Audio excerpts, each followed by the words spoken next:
I did read you can use any USB-C webcam as well. Really? Mm-hmm. Okay. That's awesome. Yeah. So Good to know. Everything about this is like, wow, yay, wow, oh, what, yay, oh. It's everything. It's everything. Okay, so speaking of Switch 2, the situation around pre-orders with it is a thing that's rapidly evolving and interesting, and that's what we're talking about. As of right now, the pre-order is delayed in the US. It's still set to launch on June 5th, but pre-orders are now going to be pushed back a bit, potentially to still start shipping immediately.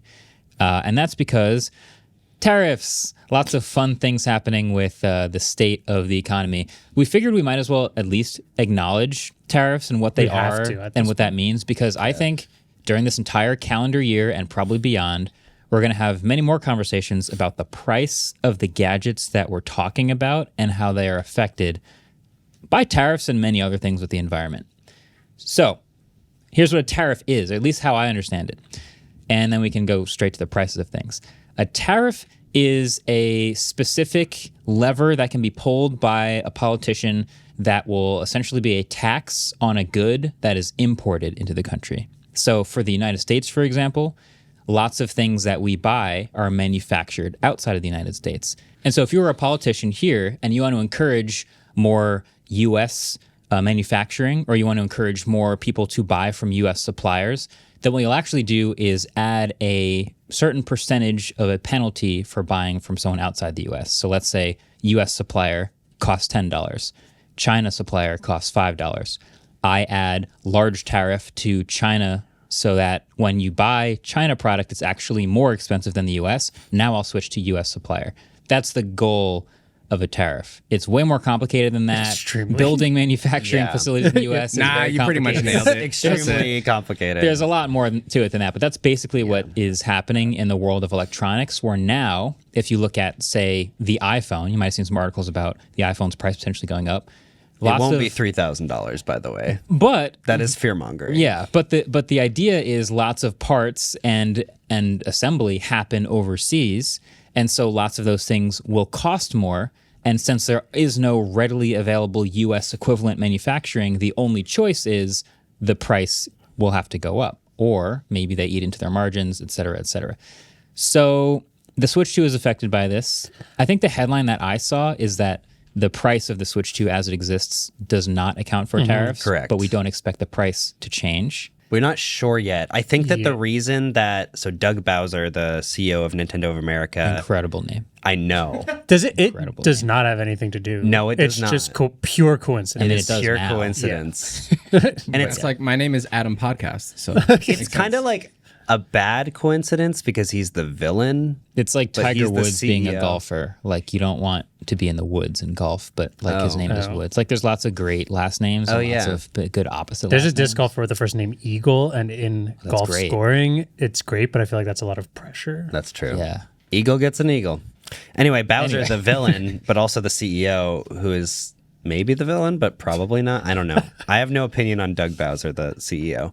Regardless, he went on a bunch of podcast stuff and some interviews, and he basically said the price of the Switch 2, that is $450, is what we thought it was worth. Mm-hmm.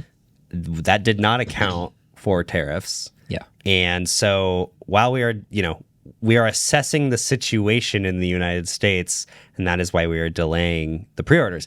They didn't say the price won't change, and I think that's the reason they're delaying the pre-orders is because they need to assess if they need to change the price. And the timeline of this is April 2nd, the announcement happens, right? Yeah. They announce the price. tariffs That got night is when announced. we see the numbers Yeah. of tariffs. And then within that week, we got the delay for the April 9th U.S. pre-orders. Yeah. It was within 2 days. I think it was in 2 days from then. So the problem is that a lot of the regions where Nintendo manufactures the Switch are being hit very, very hard with tariffs. They manufacture a lot of them in Vietnam and also in China. Vietnam's getting hit with like a very large 46% tariff. China's getting hit with a 34% tariff. at the time of recording. Yeah, these are These are at the time of recording because later in the episode we'll talk about TikTok.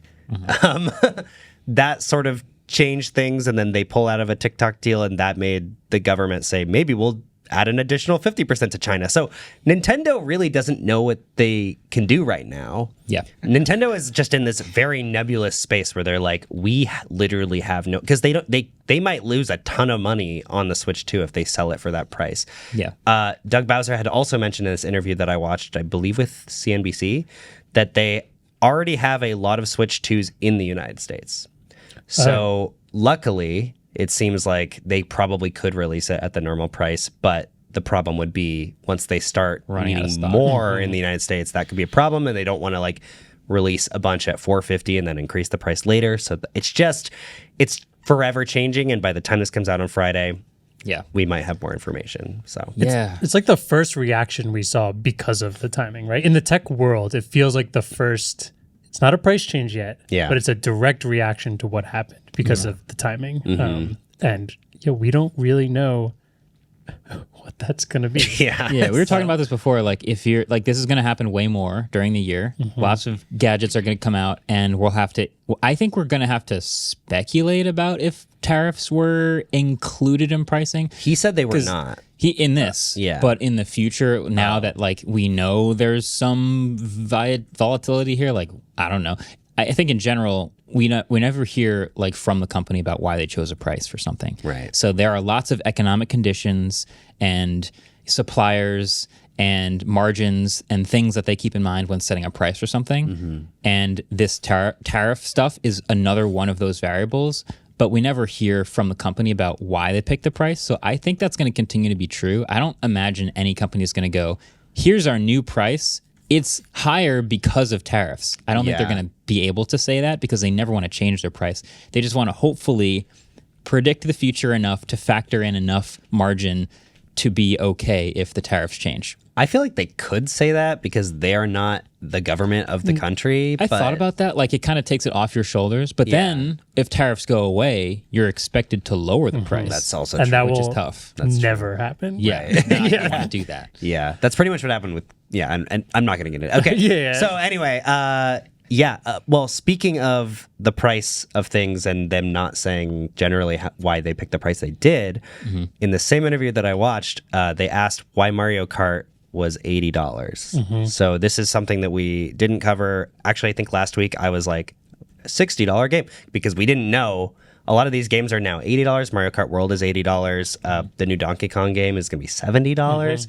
And the interviewer asked, why is this game $80 and Donkey Kong $70? How are you thinking about this? And Doug said, it depends on the value of the game and how much value we think the user is going to get out of the game. Translation.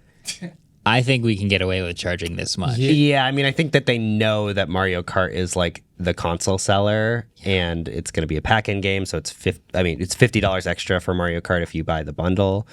So it does seem like there's been a lot of controversy around these game prices. Yeah, well, he called it variable pricing, and that games with like extra depth and replayability would be more expensive, and that they'll judge it game by game, which I can guarantee you whatever Zelda game comes out next will be $80. Oh yeah. They also, so one thing we did do an insert in last week because there was this story that came out about digital games being $80 and then a physical copy being $90. It seems like no one knows where that came from, and it seems like I don't think there's going to be a price difference between physical, but we also want to talk about the difference in what physical games are now. Yeah. Because they're not really what they used to be. There are no physical games. Yeah, so physical cards is still kind of up in the air because some games, the physical card isn't the physical card that we all know. It's actually like digital key. So when you plug it into your Switch, it actually downloads the game online. And then in order to play the game, the key or cartridge must be put in the Switch. Yeah. This is weird. It's different. There are some benefits to it, though, that I didn't Yeah, I have questions account about for, this. and there's definitely some drawbacks to this. I think the obvious drawback is, what do we own anymore? This is not a physical thing anymore. If I want to play my Switch 2 in 15 years when the servers are offline. This is the thing. I see your face, Marquez, and I see why you're like, I don't understand what this matters. In 15 to 20 years, 30 years, when Nintendo decides to turn these servers off, all of a sudden you can't sell this. You can't like give this to someone and have them put it in a Switch 2. Okay, We're playing. I have a couple logical questions then. Okay. So you're buying a cartridge, which is a key that you plug into the Switch and then you download. Does that mean some of the game is on the cartridge or none of it and you still download the entire game? The ones where it's just the key, it's not on the cartridge. So you put the key card in the Switch and then download the entire game. Yes. And then is that a one-time download? So then you don't have to be online. You can plug in the key and play because you have Yeah, because it's already? downloaded. Yeah. Okay. And then so transferring it, if I wanted to unplug that key and plug it into a different, like I get a new Switch. Then it wouldn't work if the servers were down. If the servers are down. But what's interesting about this is if you, let's say you buy NBA 2K, because that's a game you would buy, and you're like done playing it, or your friend wants to play it, you can give them that key. They'll have to download the game, but now they can play it for a while. Or you can sell your cards. Like if you play a game, finish it, you can sell the game on Facebook Marketplace, where if you only do the digital download, you can't do that because it's connected to But your then account. Marques can no longer play, But you can't play it anymore. even though it's downloaded to your device because Right. you don't have the cartridge. because I don't have the cartridge. Yeah. So it acts exactly like a physical key then, Yes, unless like a physical game. far in the future. Until someday Or- maybe they shut everything down. The other super niche thing would be like if you're on a road trip or on an airplane and David's got the new Zelda game and he's not playing it. I'm like, oh, yo, can I play that? And I grab it. offline. I'm offline. So and I can't offline download install is the hit. It. Yeah, that Okay. that part sucks. That makes sense. And it just takes memory away from your internal storage. Because it's the Yeah. regular fully developed card, you're not taking away Yeah, storage interesting. on your Yeah. which it's more storage, but I'm sure everyone will hit that storage. Yeah. I Just as read that they did this because there are some games that are just too big for the storage of the cartridge, and they wanted to allow more third parties that had bigger, harder core games with more assets to fit on there, especially because it's higher fidelity, it's a much faster processor, Yeah. and console, well, like PC games are like huge now. This is So- part of my speculation because I have a Switch 1 and Switch 1 games were small enough that I could fit a few games on the local memory before needing an external card. And my biggest game was 16 gigs. And now we're seeing like Switch 2 with high resolution and more textures and bigger assets is probably going to be like 64 gigs plus for a single game. So I could see that actually happening. Great point. Thank you. I thought about it for a while. Nice. Those, I think those are the bigger updates, but we also have like 10 quick hit updates that also came out. Do you want to go fire. through them with me, David? Yeah, let's do it. Rapid fire. Okay, so remember the pack-in game? Switch to, what is it called? Switch to... the switching. tutorial? The tutorial. It's the tutorial game. the manual. It's the tutorial game that teaches you about the Switch 2 and you get to walk around it and whatever. We found out it was a paid game, which we did comment on last week and said that's ridiculous. We didn't know how much it was. It has been verified. It is $10. Welcome tour. Welcome tour. Switch 2 welcome tour. $10. Yeah. What? Stupid. We also found out most of the upgrade packs to upgrade things from Switch 1 to Switch 2 editions are $10. Yeah. I can't decide if that's worth it or not yet because I haven't seen a Switch 1 game and Switch 2 game on the same Switch 2 to decide if there's a big enough difference. It's also not always about fidelity. Like the Legend of Zelda games, they are mostly fidelity, and then you get this app where you can do other stuff in the app, and there's, whatever. Oh wait, I have a stupid question about this. What? The update thing. The app is free, though, I believe. Does that mean that I can't play my original game if I have No, it? you can. You You can. can. It's just not made that for Switch 2. It's lower resolution. That's fine. Yeah, so it depends. So the Zelda game is mostly about fidelity. You're paying $10 to make it more pretty, which is kind 1080. of ridiculous. I don't know. The Kirby game that's being updated, they're adding an additional like big level to it. So they did add content to it. So it's DLC. So that's arguably valuable. Sure. It's different on every game, which is just confusing. Like super confusing. there's so many things about this launch that are like, oh, in this case it's this, but in this case it's this. And there's just no through line for anything regarding pricing, regarding like what the updates do, regarding any of this. That's why we're doing like a half an hour update. Yeah, An episode yeah. later. Give them a break. They only had 8 years to work on it. The new Joy-Cons are not Hall Effect Joy-Cons. We were really hoping they would be because that would have fixed all the drift issues. they said that they re-engineered them from the ground up, and I'm imagining that Nintendo definitely knows that the drift was a problem. Yeah. Whether or not they cared because they could just sell new Joy-Cons for $60, I'm not sure. These now cost $80. So, I don't know, but we'll see. Okay. Okay, so it says the port on the top cannot transfer data, only charge the console. Yeah, so they added an additional USB-C port to the console, which I was extremely excited about, specifically for charging, to be fair. But apparently people were excited because they were like, oh, people could just make new docks that can make the Switch go in sideways, and it'll take up less horizontal space, and it could be interesting. But no, it doesn't output video, so it can only charge it from that. But the camera still connects to it, though, correct? So it can... I have not Yes. seen that yet. Well, They show it in all the videos. that is in the launch. in the launch they showed that. So it does transfer data. I guess it does, but I guess But it doesn't do in some cases. dock data, or... I guess it doesn't do. You can't dock it You from the can't top. do video output. Only video in. Video in, Interesting. which seems like a thing that they did on purpose. Wow. But anyway, Okay. okay. Cool. There, Did you see this?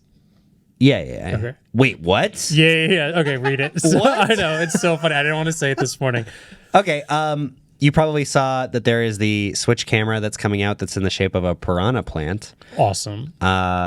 It only does 480p versus the Nintendo edition camera that does 1080p. Yep. So that really sick Piranha Plant camera, it's like, I think actually what's cool about it is the plant is USB-C, so I'm assuming you can plug it into the Switch by itself, or it has the little stand that's like the tunnel system. 480? But it's 480 Oh, and not 1080 my God. like the normal camera. Nostalgia must eventually come to an end. I bet people will buy that camera, put it next to their Switch, and then also buy the real camera to have 1080. Okay, but video. also I did read you can use any USB-C webcam as well. Really? Mm-hmm. Okay. That's So, awesome. Yeah. So to know. Everything about this is like, wow, yay, wow, oh, what, yay, oh. It's everything. It's everything. Nintendo did respond about the choppy playback for shared screens that we saw, and I appreciated their honesty in the sense of them. They basically said, like, listen, we'd much rather the majority of resources go to gaming. Yeah. Like, not only does it help with the games that are being played, but like more games are going to come out in the future and they're going to be more resource intensive. So let's just make sure we're using the minimal amount for the actual game shares, or not game share, the like gameplay footage social aspect of it, which I agree with. That's more of a social thing. It's to kind of see what's going on. I do think like they showed some scenes where they were watching another person play the game and sort of helping them go through it. I think what they should do is whatever is the primary screen, they should devote most of the bandwidth to. I think that's fair. Yeah, but they didn't do that, which was No, they weird. didn't. So, does that Oppo phone work with Google Fi?